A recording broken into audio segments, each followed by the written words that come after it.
Hi, in this chapter we're going to talk about Central Asia.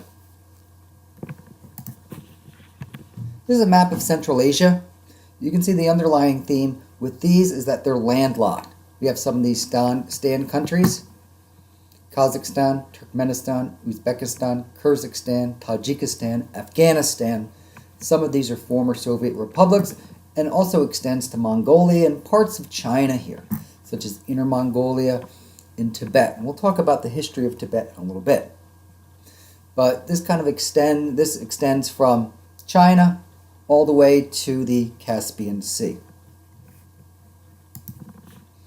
Large, compact region within the Eurasian landmass. After 9/11, region became well known. People were able to actually find Afghanistan on a map. And it's been weakly integrated into international trade networks, largely because they're landlocked.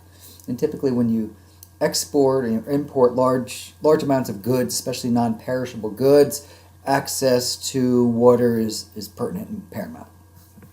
So they've been, this region has been out of the loop a little bit in terms of economic trade. Something of environmental issues is the shrinking Aral Sea. I thought this was kind of neat. You can kind of see the shape of it here, and I'll refer back to this in a little bit. But you can see a map of the region we're looking at right here. Right in here, Azerbaijan, all the way over to Mongolia. But this is the Aral Sea. It's not really a sea anymore. And it's largely because a lot of the rivers that feed it are not putting as much water into it. So basically, there's more water's being evaporated and being fed into it, because a lot of the wheat fields and whatnot that are leading into it or feeding into it are having water taken from it. So I thought this was kind of interesting. So this has occurred over a period of the last 50, 60 years. It used to be the fourth largest lake in the world. You can see what it looks like now.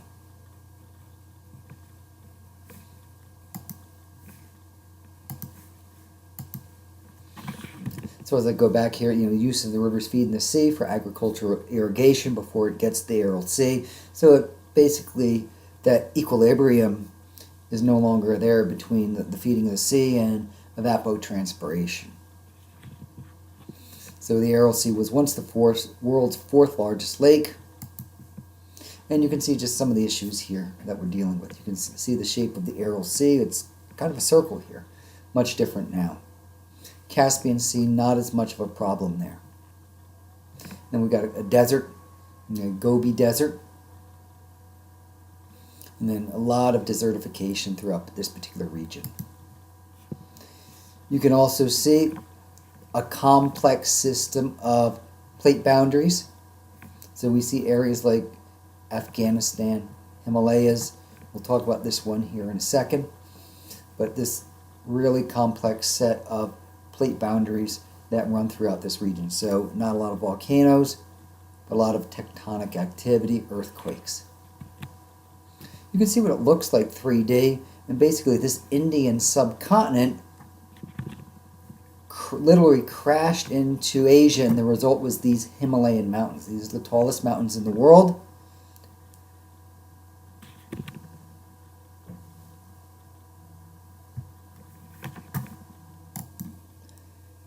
And the result of these are the Himalayan Mountains.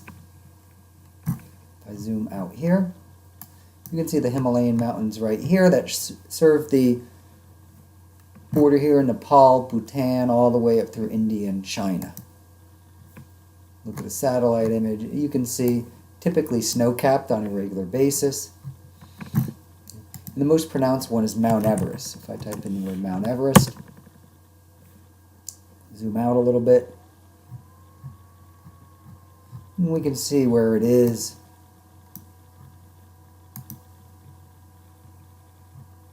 Near Nepal, Tibet, which is part of China, Bhutan, and India.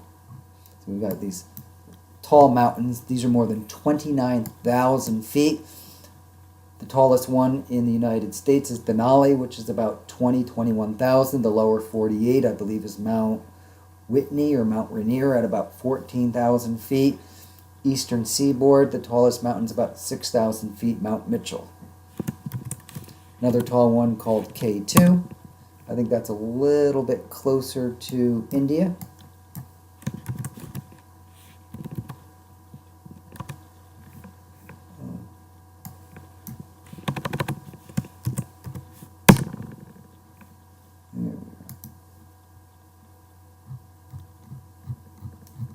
And you can see the glaciers and whatnot there.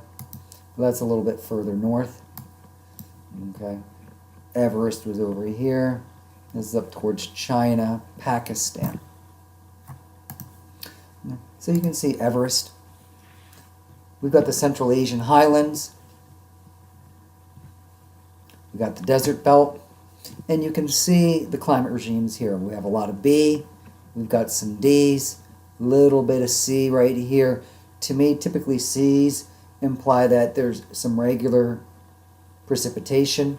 Then you have your H's through the Tibetan Plateau and then through some of the Stan countries in western China where it gets in these highland regions.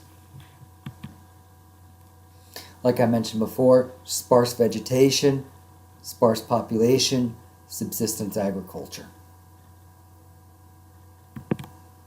So you can see a dot density map, this Tibetan Plateau, very few people right here, a lot more over in Afghanistan, Azerbaijan, and we've got this large country here of about 1 million square miles, which is Kazakhstan.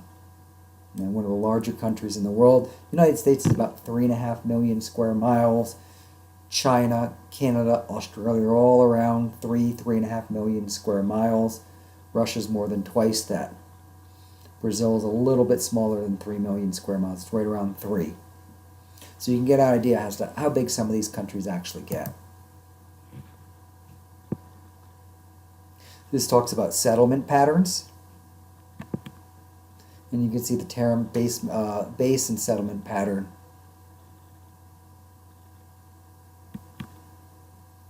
Gobi Desert possesses few sources for permanent water. And then some of the population issues. This is the Gobi in Mongolia, not necessarily a desert that we think of, not warm all the time, but it receives little precipitation. This is a Mongolian yurt. And you can see some of the migration patterns in Central Asia. This talks about cultural coherence, historical overview,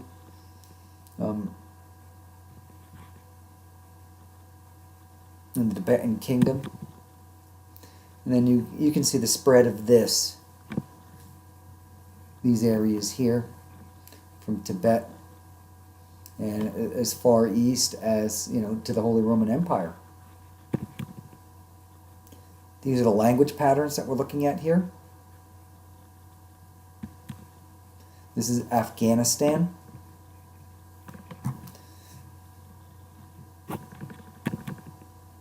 Afghan women in Afghanistan. Islam's major religion in this part of the world too. So this talks about different interpretations of Islam by country. Talks about Buddhism. You get found in Mongolia and Tibet. Theocracy. Tibet was a theocracy with the Dalai Lama as both the political and religious authority. And it was basically not taken over, but it was taken over by the Chinese in the 50s. Really neat movie called 7 Years in Tibet that highlights this as it went into the 40s, and I think it ended in the 50s or so. Really good movie.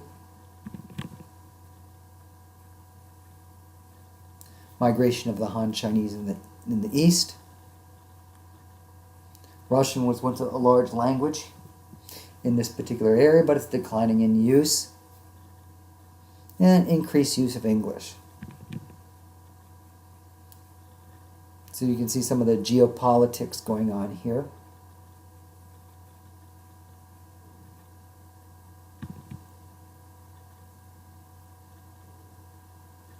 Chinese political order.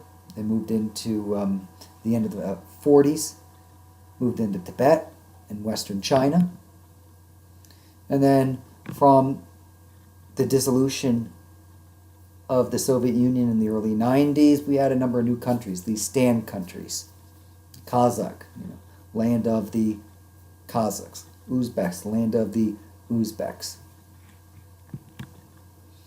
War in Afghanistan, okay, where the Soviet Union invaded Afghanistan. As a matter of fact, in protest, we boycotted the 1980 Summer Olympics in Moscow because of this invasion. And then in 1984, when they were held in Los Angeles, they followed suit. And in the 90s, the rise of the Taliban, which we hear about to this day.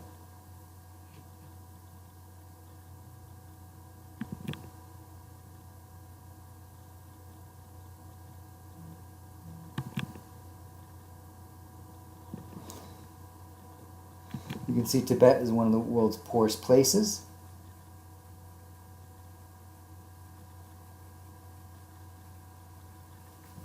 And I thought this was just a neat marketplace here.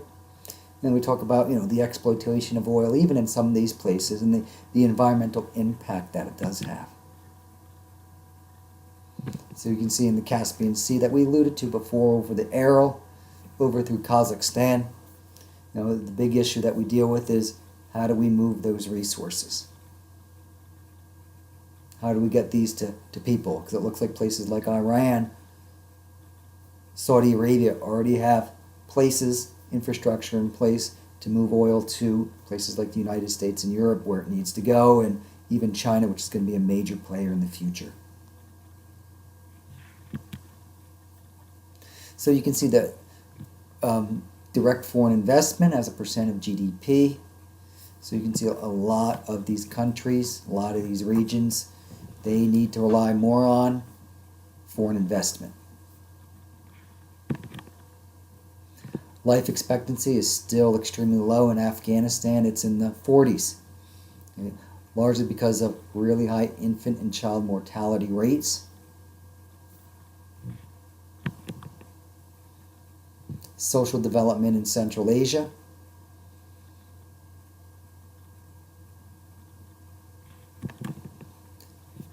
That's about it for Central Asia.